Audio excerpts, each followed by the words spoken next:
Most people don't fail at life because they're not good enough. They fail because they've never learned how to imagine correctly. It sounds too simple, doesn't it? But this one truth could change everything for you. It's not about working harder. It's not about chasing things outside yourself. It's about taking control of the one power that shapes your reality more than anything else, your imagination. Neville Goddard knew this better than anyone. Long before manifestation became a trendy word, he was teaching something far deeper, something most people still haven't grasped. He taught that imagination isn't just a tool, it is the root, the cause, the silent builder of your entire life. And if you know how to use it deliberately, you can have exactly what you want. No exceptions. But here's the problem. Most people think they're imagining what they want. They're not. They're imagining what they fear, what they doubt, and what they don't yet believe they deserve. And they keep doing it over and over, every single day, without even realizing it. That's why nothing changes. That's why desires feel so far away. Not because the desire is too big, but because the person still feels too small. In this video, you're going to learn how to reverse that. You're going to learn how to tap into the exact method Neville used to manifest success, relationships, money, and even seemingly impossible events. This isn't wishful thinking. This is a system built on awareness, emotion, and the power of your inner assumptions. And when you master this system, your world begins to rearrange itself around you. We're going to uncover how to live in the end. Not just thinking about the goal, but becoming the version of you who already has it. You'll learn why the feeling of the wish fulfilled is the single most important state you can carry, and how it changes what you attract without forcing anything. You'll discover the hidden impact of your inner conversations, those quiet dialogues running in the background of your mind, and how changing them can redirect your entire future. And you'll finally understand how to use the powerful technique of revision to rescript the past so that it no longer holds you back. But here's what most people miss, and it might be the most important part of all. Neville's method doesn't require blind faith. It requires control, control of your focus, your thoughts, your emotions, and your imagination.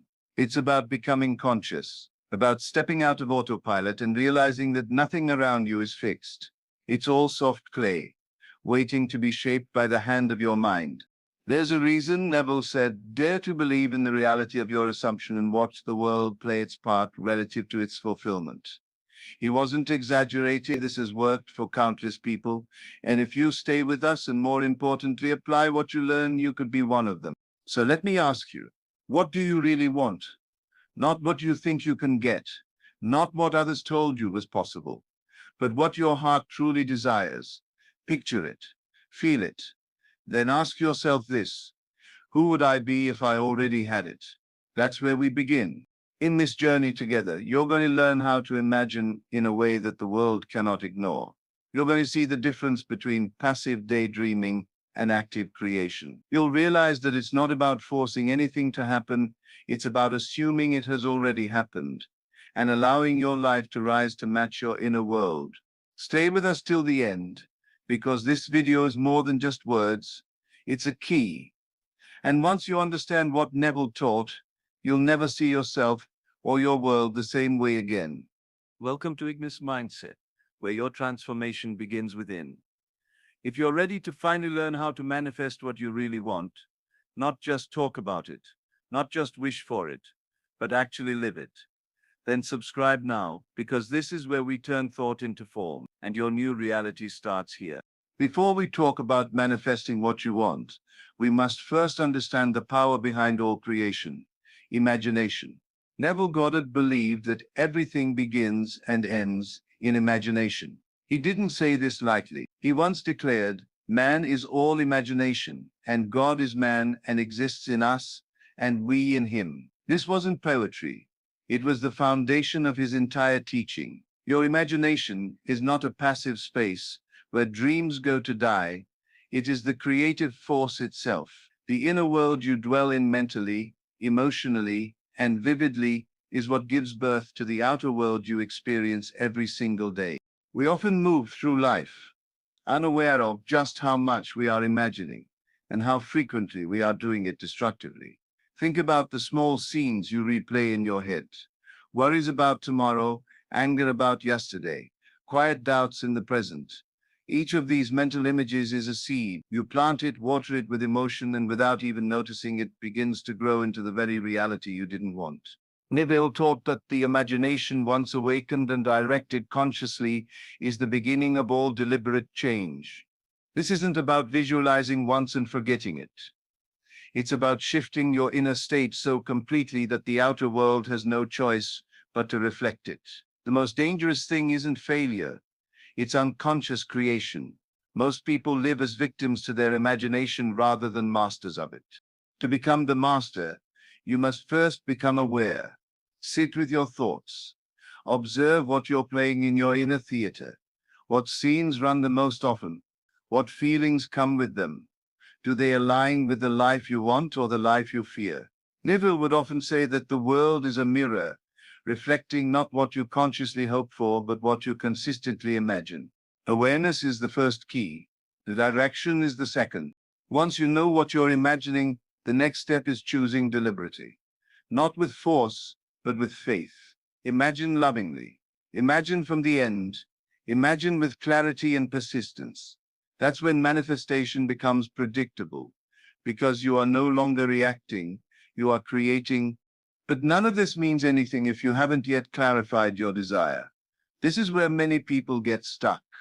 They think they want success, but what kind and why? Is it because they've truly felt called to it, or because they saw someone else with it and decided it must be the way?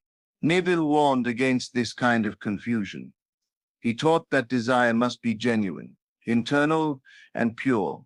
If it's based on envy, on social comparison, on escaping a feeling of lack, it will not bear fruit. Or if it does, it will be bitter. True desire must rise from within, from your authentic self, not your conditioned mind. This is why you must get quiet and strip away the noise. Ask yourself, if no one were watching, if there was no one to impress, what would I really want to be, to do, to have? That's your real starting point.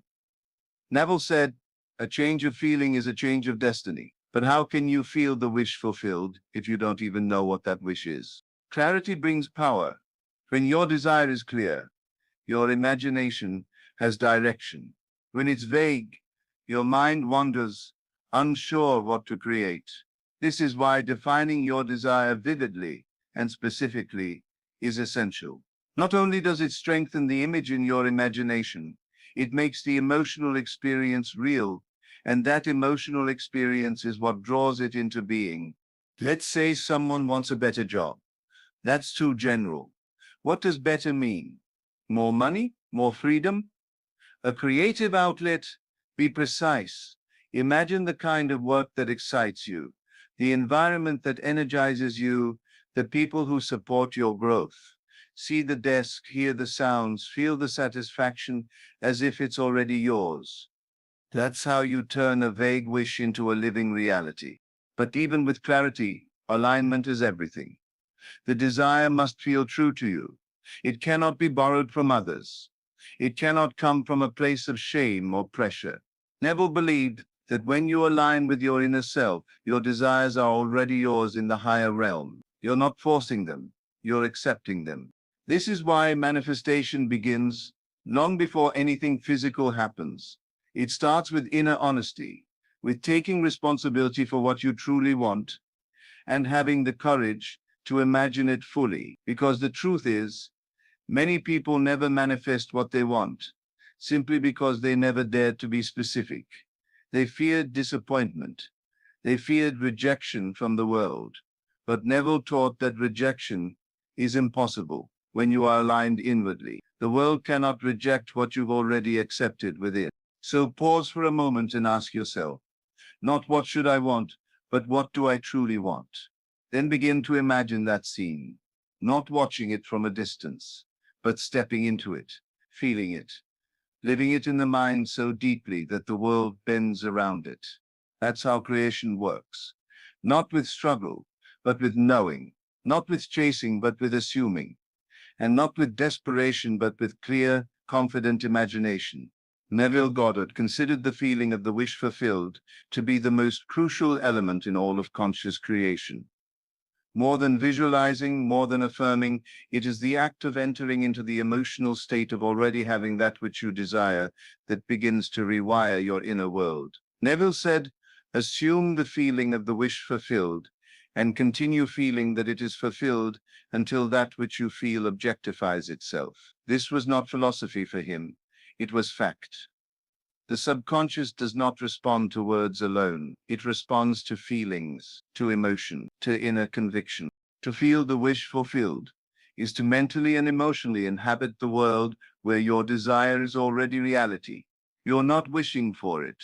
You're not hoping it happens. You're not even imagining yourself working toward it. You are imagining from it. That subtle shift from hoping to being is what transforms an empty vision into a seed that grows in the unseen and blossoms in the seen. This is the secret behind why so many people affirm for years and see little change. They say the words but do not feel the truth. They repeat phrases but never shift the mood of their inner state. The feeling of the wish fulfilled is what impresses the subconscious, and once impressed, the subconscious must express. Imagine the difference between a man who says, I am successful, with doubt and desperation in his voice, and the man who silently walks the street feeling the calm confidence of a man who has already succeeded. One is speaking from lack, the other from fullness. Neville taught that life always responds to the second. The state you embody emotionally becomes the reality you live physically. How do you do this in practice? Neville was very clear. You go into the silence and you construct a scene, a short, simple scene that implies your wish is already fulfilled. Then you enter that scene in imagination and you feel yourself into it. You smell the air, hear the sounds, feel the touch. But most importantly, you cultivate the emotional atmosphere of that scene. If your desire is to be married, you don't imagine the wedding. You imagine lying in bed beside your spouse, the feeling of peace and companionship. If your desire is wealth, you don't visualize a check arriving. You feel the ease, the freedom, the quiet confidence of having more than enough. This emotional atmosphere becomes the seed. You water it each time you return to that feeling. You dwell in it. You move in the world as one who has already received. That's when the bridges of incidents begin to unfold. Not because you forced anything, but because you changed your state. Neville often said, change your conception of yourself and you will automatically change the world in which you live. But your conception of yourself is not changed by logic. It is changed by feeling. The feeling is the key. It bypasses resistance because it moves past the rational mind. It bypasses doubt because it does not argue, it simply is. The subconscious does not question whether the feeling is true or false. It only accepts and reflects. This is also why imagining from the feeling of the wish fulfilled is more effective than trying to fight your doubts with logic. When you feel something to be real, you don't need to debate it. Your actions naturally align. Your body language changes.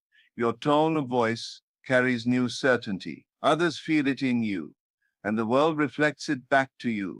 This leads directly into Neville's teaching of living in the end. To live in the end means to carry yourself mentally, emotionally, and energetically from the state of fulfillment, not the state of efforting toward fulfillment. You are not walking toward your desire. You are walking from it. You act as one who has already arrived. You think as one who already owns the blessing. This changes your behavior. It changes your decisions. A person living in the end doesn't chase or plead or wonder. They select, they allow, they accept, because they know they already possess the thing mentally, and physical reality must eventually conform. Even your body reflects the change. Neville once noted that a person who feels successful walks differently. They carry themselves differently, not because the inner state moves the outer frame. Your physiology follows your psychology. One of Neville's most famous personal stories illustrates this beautifully. He wanted to go to Barbados to visit his family, but lacked the means. Instead of worrying or trying to figure out the how, he simply went to bed night after night, imagining that he was already there. He imagined standing on the deck of a ship sailing into Barbados, smelling the tropical air, hearing the sound down the harbor, feeling the joy of reunion. And he did it so thoroughly, so completely, that Barbados became more real to him in imagination than New York. Within weeks, events began to align. A relative he had not heard from offered to pay for the trip. The tickets appeared. The opportunity opened, not because he forced it, but because he assumed the state and dwelt in the end. Neville didn't imagine going to Barbados someday. He imagined being in Barbados now. That is the key difference. When you live in the end, the future is no longer ahead of you. It is inside you, and you carry it with every thought and step. This is not delusion. This is deliberate creation. To live in the end is to become one with your goal, so thoroughly that it no longer feels separate. You do not try to believe, it simply becomes your truth. And the world, being a faithful mirror, reflects that truth in time and form. So the next time you sit to imagine, ask yourself, am I trying to get somewhere, or am I already there?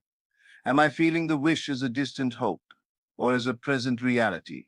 Because once you feel it as real, it begins to crystallize, not through effort, but through assumption, not through striving, but through surrender to the feeling of already having.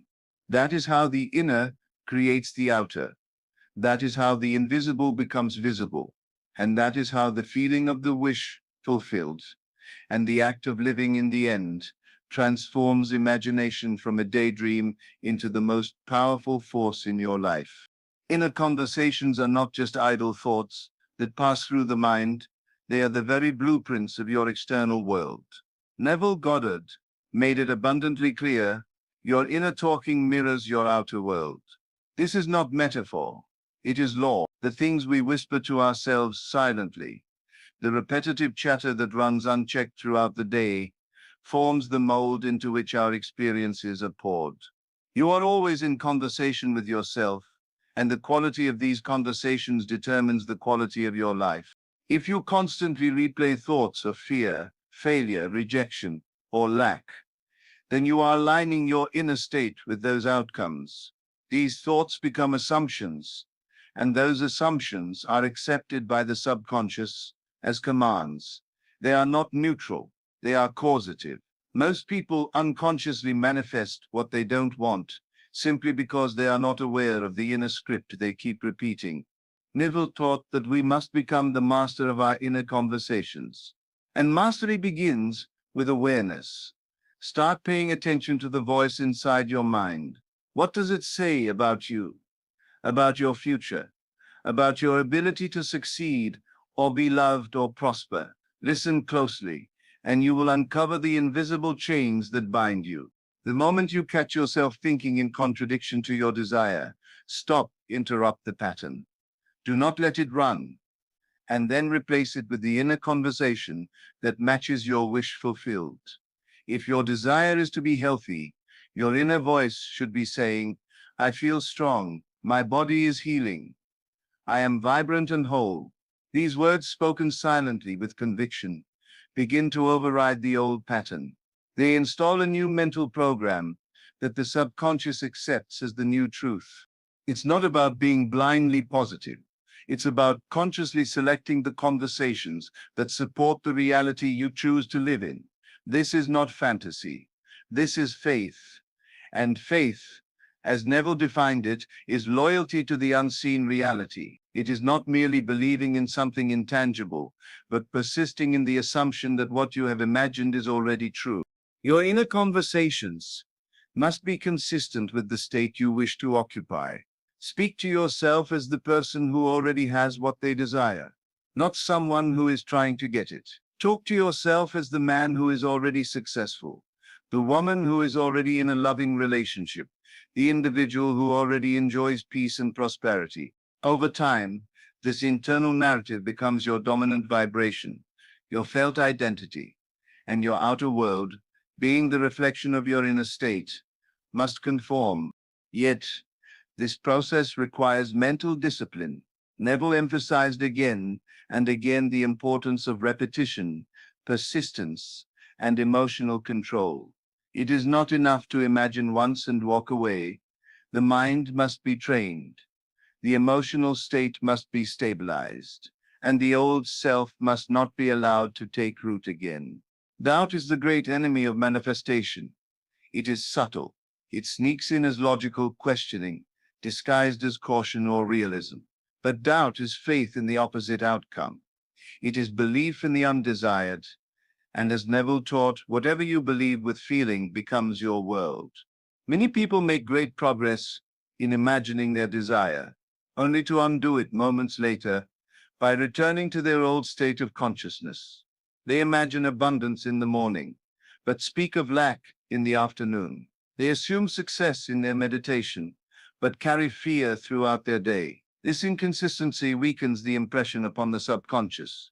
To guard against this, one must develop the ability to hold the state, to stay faithful to the assumption regardless of what the senses report. Neville was clear. Do not look for evidence. Do not check for signs. Live from the feeling. Trust that the seed has been planted and let the law bring it to pass. Mental discipline means watching your thoughts like a shepherd guards his flock. It means refusing entry to ideas that contradict your vision. It means saying no to doubt, even when it dresses itself in logic. And it means reaffirming your chosen state again and again until it becomes second nature. You don't need to control every thought, but you must become aware of the dominant ones. Are they aligned with your wish fulfilled? Or are they aligned with fear, worry, and limitation? This awareness is your power. From it you can choose again. A simple practice Neville recommended is the daily revision of thoughts. At the end of your day, mentally go back and rewrite any conversations or experiences that contradict your desired state. If you were criticized, imagine instead being praised. If you felt fear, imagine having acted with confidence. This not only rewrites the past in imagination, it clears the emotional debris that would otherwise weigh down the subconscious. Another tool is the mental diet, feeding your mind only the ideas, images, and inner conversations that match your desired reality. This does not mean being naive or ignoring challenges. It means choosing your focus. You must give your energy to what you want, not what you fear. And that choice is made in the private chamber of the mind, moment by moment. Neville did not say this would be easy, but he said it would be worthwhile. The mind, once disciplined, becomes the most powerful tool for transformation, and the subconscious, once impressed, will manifest even the most improbable outcomes with effortless grace. So speak to yourself with intention. Shape your inner conversations to support your dream. Guard your mental state with discipline and persistence, and remain loyal to your vision, even when the world shows you its opposite. In time, the world will yield. You will become the person who lives their desire, not because of luck, not because of chance, but because you dared to govern the inner world from which all things emerge. There is a power many overlook, the ability to reshape the past, not through action, but through imagination. Neville Goddard taught that the mind holds authority even over memory. This is the revision technique. At first glance, it sounds impossible. Can one really change what has already happened? But Neville wasn't speaking of rewriting the world's history. He was pointing us inward to our personal mental stories, the kind we replay endlessly in our minds. The subconscious mind, Neville explained, does not distinguish between a real event and an imagined one that feels real. Emotion is the key. If you replay a scene from your past, but alter it until it reflects the outcome you wish had happened, and if you do this with feeling and conviction, the mind accepts it. And what the subconscious accepts, it builds upon. You are no longer bound to the version of the past that hurt you. You can revise a failure into a victory, a harsh word into kindness, a moment of loss into one of gain. He told the story of a woman who had a heated argument with a coworker. The event disturbed her deeply, but instead of letting it grow in her mind, she returned home and sat in stillness. In imagination, she replayed the event, but this time she heard the coworker speaking kindly. She responded with grace. She imagined shaking hands, smiling. This scene she repeated until it felt real. A few days later, her coworker approached her and apologized. Out of the blue, their relationship shifted, as though the argument had never happened. This is the power of revision. It's not about pretending the past never occurred. It's about freeing yourself from the emotional chains that bind you to unhelpful memories. Neville believed every moment is a seed. If we continue to feed memories of regret, shame, or defeat, we keep manifesting the same cycles. But with revision, we plant new seeds, and in time, these new seeds grow into new circumstances. If something in your day disturbs your peace, an insult, a setback, a disappointment, take a moment before sleep, close your eyes, rewind the scene, change it to what you wish had happened, and feel the relief as if it truly did. Do this consistently, and your outer world will begin to reflect the revised inner script. You will no longer be at the mercy of experience. You will become its author. From revision, we step into the unseen path, the bridge of incidents. This is Neville's name for the often unpredictable chain of events that unfolds between desire and manifestation. Once a desire is assumed as fulfilled, once you live in the end and feel it real, life arranges itself to bring that state into being, but not always in ways the logical mind expects. You may imagine financial freedom, and the next day you lose your job. To the untrained mind, this is failure, but to one who lives by the law, it is merely a shift, a doorway. Perhaps that job had to go to make space for something more aligned, or perhaps the discomfort pushes you toward building your dream. The bridge of incidents isn't always pleasant or direct, but it is always precise. Neville warned us not to interfere with the bridge. Don't try to guess how your desire will come. Don't question every step. That's the old self clinging to control. The conscious mind doesn't know the best route. It only knows the desire.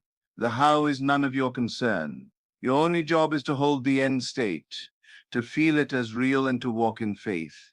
He shared how, when he imagined traveling to Barbados, he didn't plan the means. He simply assumed he was there. He felt the sea air, the warmth, the joy of being home. Soon after, events unfolded, seemingly random, and he found himself with a ticket in hand. He didn't scheme or force it. The bridge built itself. Sometimes the bridge feels strange. A chance encounter, a sudden cancellation, an unexpected phone call, all are pieces of the path. Learn to say, I don't know how, but it's done. That is faith in action. And in that surrender, you become a vessel through which the unseen moves. Trust that once you've assumed the wish fulfilled, life is in motion. Things are being rearranged, redirected, revealed. Don't panic if the outer world looks chaotic. Don't retreat into doubt. The bridge is being built, and your only responsibility is to keep walking, not with fear, but with certainty. Revision heals the past. The bridge of incidents carries you to the future. Together, they remind us of Neville's deepest message. You are not a passive observer of life. You are its author, editor, and director. With imagination as your tool, you do not wait for change, you create it. The law of assumption is not a technique, it is the law itself. Neville Goddard called it the master key, because everything else hinges on this one truth. Whatever you assume to be true becomes your reality. Not what you wish, not what you beg for, not what you work tirelessly toward, but what you assume. Assumption is belief in motion. It is the inner decision that what you desire already is. Assuming is not merely thinking. It is embodying. It is wearing the feeling, dressing your mind in the attitude of already having it. To assume is to inhabit a new identity. If one desires wealth, They must not simply hope for more money. They must assume the state of being someone for whom wealth is natural. Their posture, emotions, inner conversations, and silent beliefs must reflect that reality. You are not becoming rich. You are rich already. You are not becoming loved. You are love receiving more of itself. Neville spoke often of the difference between hoping and assuming. Hope keeps the thing distant, always out of reach. Assumption brings it into the present moment, where the mind accepts it as done. And what the mind accepts, the world must reflect. He encouraged us to form assumptions carefully, because the mind does not discriminate. If you assume you're unlucky, unworthy, or stuck, life will affirm that. But if you take the bold leap and assume you are favored, chosen, guided, and capable, then the world begins to mirror that choice. To begin, identify what you want most. Then craft the assumption that it is already yours. Not someday, not hopefully, but now. Speak it inwardly. Feel it emotionally. Act it subtly. And do this not as performance, but as identity. When your assumption becomes your natural state, the manifestation becomes inevitable. The manifestor's mindset begins here. You must learn to guard your assumptions the way one guards a precious treasure. Each assumption is a seed, and your mind is the fertile soil. You cannot afford to plant seeds of fear and then be surprised when fear grows. You must daily plant the assumption that life supports you, that your desire is unfolding perfectly, that you are already who you wish to be. This mindset does not rely on effort. It relies on stillness, on inner conviction, on emotional alignment. It whispers, I already am. And from that place, all things begin to shift. You've now seen the blueprint, clarity of desire. Feel the wish fulfilled. Shape your inner conversations. Practice mental discipline. Revise the past. Walk the bridge of incidents. And above all, live in the assumption that what you desire is already yours. This isn't magic. It is mental law. And you, whether knowingly or not, are already using it. The question is, are you using it consciously? You hold the power to redesign your life, not through force, but through focus. Not through struggle, but through inner alignment. The outer world is but a mirror, and your assumptions are the script it reads. So take a breath, sit quietly, reflect, what is it that I truly want? And more importantly, am I willing to assume it now? Because the moment you say yes, the moment you shift into the feeling that it's already done, you enter a new timeline. One where life bends to your conviction, where your world begins to change, not because you begged it to, but because you dared to believe. Begin with just one technique today. Perhaps tonight feel the wish fulfilled, or revise a moment that disturbed you. Perhaps tomorrow watch your inner speech and shift one doubt into certainty. Just one act of conscious creation will shift the tide. And from that small change, a new world begins. Thank you for walking this path with us. If this message resonated with you, if you feel the spark of possibility within, support the channel by liking the video and sharing your current assumption in the comments. What are you manifesting now, and how will you assume it into being? Subscribe to Ignis Mindset for more content, rooted in Neville Goddard's timeless insights. This is not theory, it is your invitation to transform your mind, and through it your world. Assume wisely, assume boldly, and know this, it is already yours.